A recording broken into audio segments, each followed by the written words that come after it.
I was in seat 3D, first class on Skybridge Airlines. Flight SB2, 18 from Chicago to San Francisco. Boarding was almost done. The cabin lights were bright, and passengers were getting settled. The aisle got crowded as the last guy put his luggage in the overhead compartment. Row 2 was right in front of me.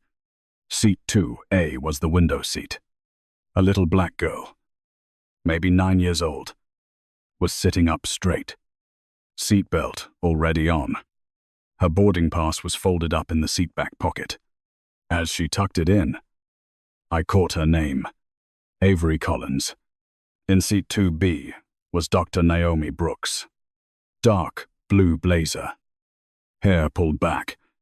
She had a tablet on her lap but wasn't looking at it. She was watching Avery Collins, who had her hand pressed against the window, looking out at the wing. A white woman stopped in the aisle. She wore a cream-colored suit and high heels. She put her handbag on the armrest of seat 2C. Her son stood right next to her, one earbud in his ear. I heard her check her boarding pass. Claire Matthews. Her son, Ethan Matthews. Claire Matthews didn't look at Naomi Brooks. She looked right at Avery Collins. My son has the window seat. Her voice wasn't loud. She wasn't smiling. Naomi Brooks answered right away. We're in the correct seats. 2A and 2B. Claire Matthews put her hand on the back of seat 2A, patting the headrest right behind where Avery Collins was sitting. An adult paid for this section. Ethan Matthews leaned in and put his hand on the window frame. That's my seat. Avery Collins turned to look at Naomi Brooks. She didn't say anything. She just put her hands back in her lap. Lisa Turner, a flight attendant, came over. Her name tag was easy to read on her uniform. To make sure we depart on time. Can she move over to the next seat? Naomi Brooks looked straight at Lisa Turner. We selected and paid for this seat. Lisa Turner lowered her voice. This is a request from the flight crew. A few passengers turned their heads. The line in the aisle behind Claire Matthews started to back up. Mark Reynolds, the purser, came up from the front of the cabin. He wore a black vest. Name tag clearly visible. If you two don't move, we may have to reseat you off the aircraft. Nobody yelled. Nobody argued anymore. Naomi Brooks looked at the seatback pocket where the boarding pass was. She didn't pull it out again. She just looked at Avery Collins. Avery Collins looked down at her seatbelt. I can move. Naomi Brooks put a hand on the little girl's shoulder. You'll sit right next to me. They unbuckled their seatbelts. They stood up in the tight aisle. Ethan Matthews immediately sat down in seat 2A and leaned against the window. Claire Matthews put her purse down in seat 2B and sat. Lisa Turner said quietly, "Thank you for your cooperation." Boarding continued. The passengers behind them started buckling their seatbelts. The aircraft door closed. The fastened seatbelt sign came on. I looked toward the front galley. No one pulled out a tablet to check the manifest right there. They didn't cross-check the data when the argument started. The decision was made just to avoid a delay. A passenger behind me held up their phone. The screen lit up. I heard the quiet whisper of someone starting a live stream. In seat 1C, an older man sat silently. He had a bronze star pin on his lapel. He glanced back at row 2, then just stared straight ahead. He didn't say a word. Avery Collins was now in seat 2C, next to Naomi Brooks. Her hands were folded in her lap. She wasn't looking out the window anymore. Her tablet was still in her backpack. Untouched. Dr. Brooks sat with her back straight, staring ahead. She didn't look over at Claire Matthews. Ethan Matthews had his face pressed against the window, taking a video of the wing with his phone. Claire Matthews opened a bottle of water and set it on her tray table. The plane began to taxi away from the gate. The valid boarding pass was never checked again during the argument. The manifest wasn't consulted before they were told to move. The crew just used their authority to end the conflict quickly. Instead of looking at the data to see who was right, I'm still in seat 3D. I saw the whole thing. The plane reached cruising altitude. The seatbelt sign turned off. The cabin was steady. Seat 2A. Ethan Matthews had his face pressed against the window. His phone was recording constantly. Claire Matthews ordered another sparkling water. Her tray table was down. Neat. Seat 2C.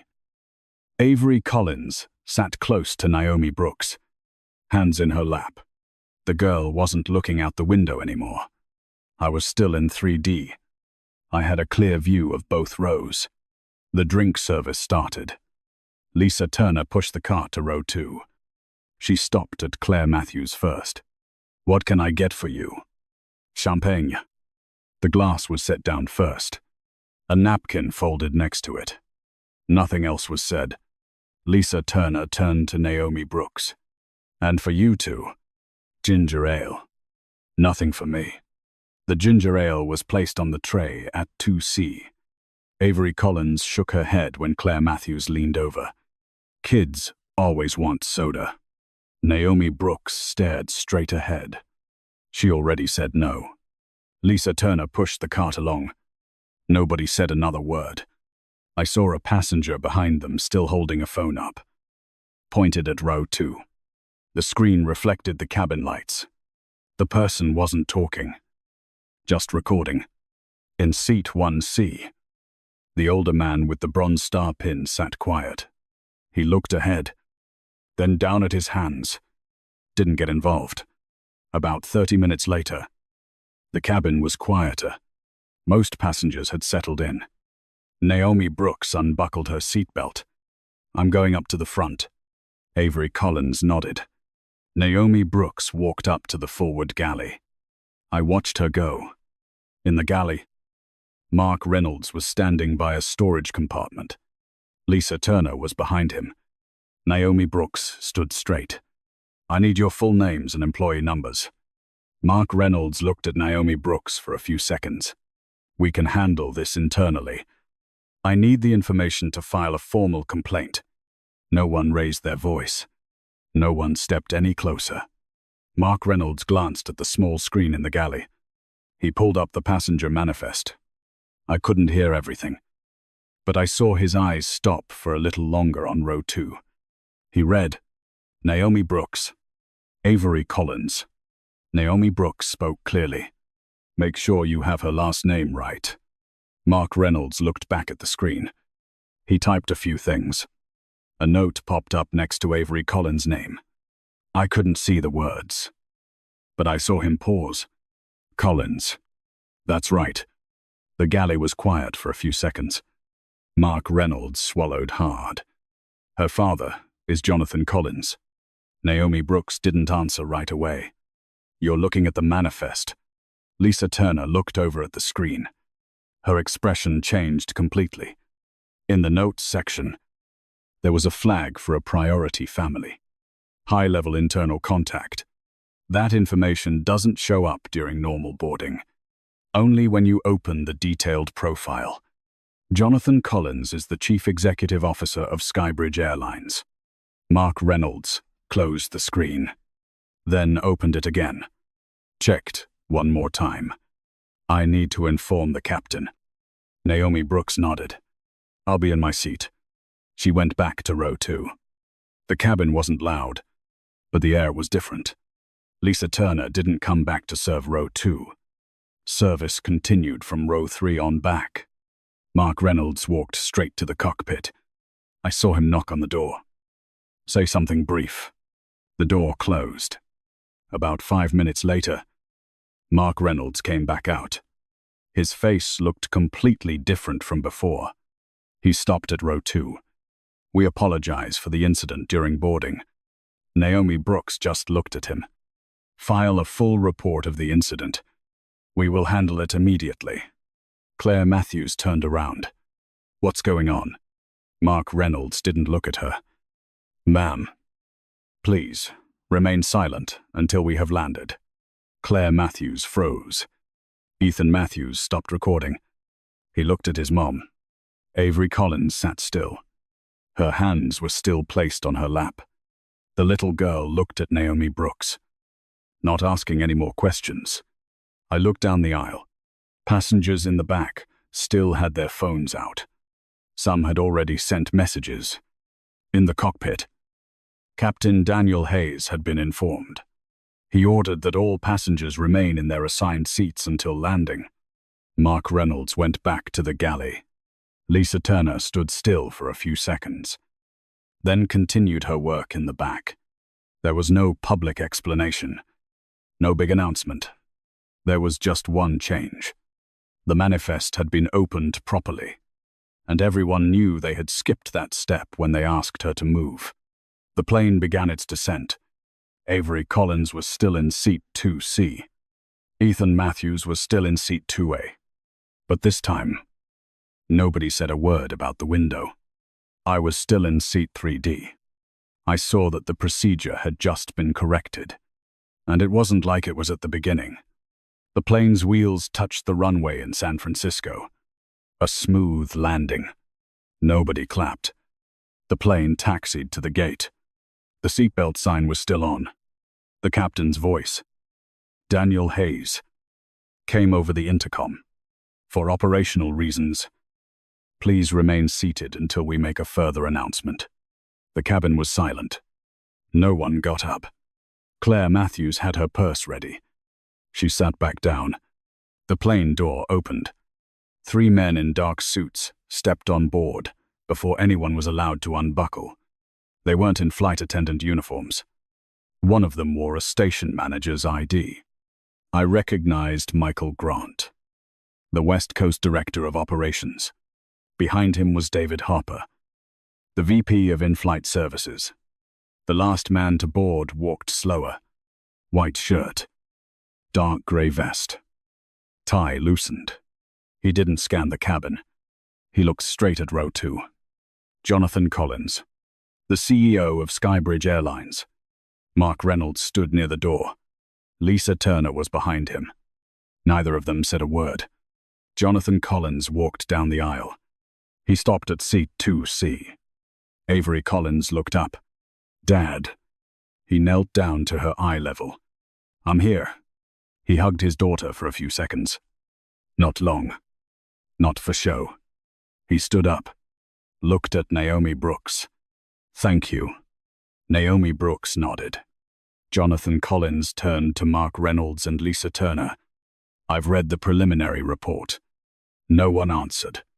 The boarding pass was valid. You didn't check the manifest before you demanded she move. Mark Reynolds looked at the floor. Our priority was to avoid a delay.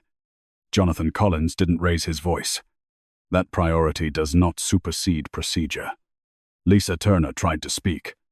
We thought handling it quickly would be better. You were wrong. The cabin was still silent. Claire Matthews cut in. We're Diamond members. I was just asking for my rightful seat.